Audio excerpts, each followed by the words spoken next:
Hi guys, and welcome to another Divi video. This is Jamie from System22 and webdesignandtechtips.com. We've been putting together this sales product page. It's a sort of funnel that leads people down. We've got countdown timers and hero sections and spec sections. And of course they can go all the way down in videos, and they can purchase the product at the bottom here. Great, so let's carry on. In our last video, let's go back to the main site here. In our last video, we completed our little specifications section, this one here. Let's do this little product hero section. All it is a large section with a picture of the product itself and a large legend of writing and a little summary about the computer itself. Really easy to do, so let's do that one today. Here's a site we're building. Let's enable the visual builder and let's go down to where we want to work, which is just below our specs section here. I'm going to add another section. I'm going to make it a regular section.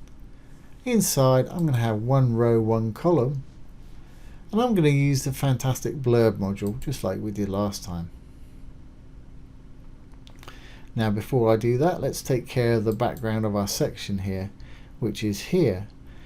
Blue tab for a section, green tab for a row, dark tab for a module.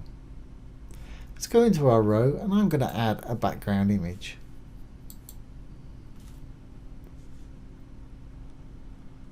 We've got color, gradient, image or video. Let's grab an image. I'll just upload an image.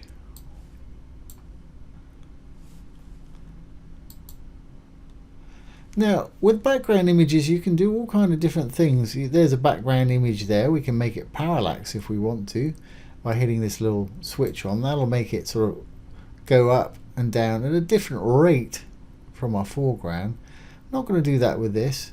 That's true parallax. They've got CSS parallax, which is fixed background, which is more dramatic. It stays where it is where the rest of the site scrolls like that.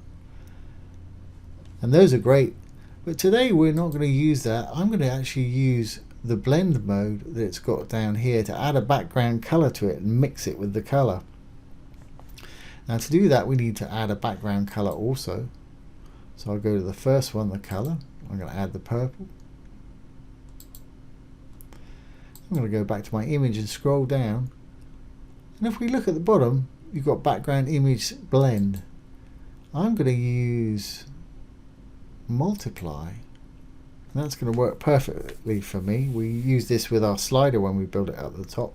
There's some fantastic choices here. Do go through and have a look. You can get some fantastic effects using those. Great, so we're happy with the background. Let's go ahead and do our little hero product section. Back into the module.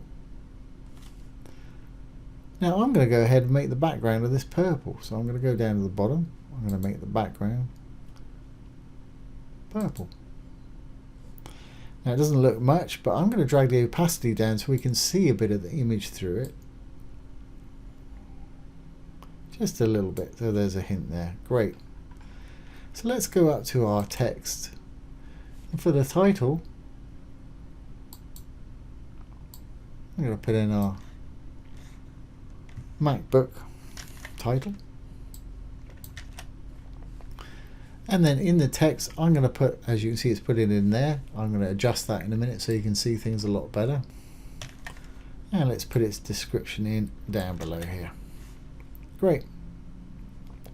Now for the image and icon, let's grab an image of the actual laptop itself, and we'll go ahead and use one we've got there already. There it is right there. Now let's make our text much more legible. So let's go to the design tab. Image is fine, I'm going to leave it as it is. Title text I want to make huge. So I'm going to go down, I'm going to make it ultra bold. I'm going to make it capital. I'm going to make it white. I'm going to make it a lot bigger. So it breaks into a couple of lines, I should think. There we go, something like that. I'm going to have it in the middle. There we go. Now let's move on down to our regular text, which is the body text. I want to make this white so we can see it. There it is. I want to make it a little bit bigger too. And again, I think I'll have this centered. Could even try justified with this. No, I think centered is going to work a little bit better. I'm going to have a little bit more there. And I want to add a bit of padding to the top here and the bottom so it's not squished up against the top and bottom. So now let's go down to our spacing. And let's try 50 top and bottom. Actually, we'll do it in padding rather than margin. Would have made a whole lot of difference in this case. It's okay. Let's actually bring it up to 100. There we go. That's more like it. That's a pretty nice size sort of hero image right there. Now, the only other thing is we haven't got our product yet, but when we do, we can link this so if people click on this, it'll take them straight to our product and they can purchase it. But we've done all we can do with it at this point in time. So let's save our changes. Save our page changes.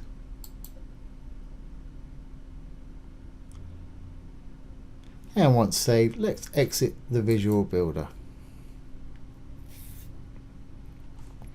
And let's go down and see what we've got. And there we go. You're not going to miss that. So that's our little product image hero section right there. So I hope you've enjoyed that and found it useful. If you have, please ring the bell, give it a thumbs up, comment, share and subscribe to our YouTube channel. Once again, this has been Jamie from System22 and webdesignandtechtips.com. Thanks for watching. Have a great day.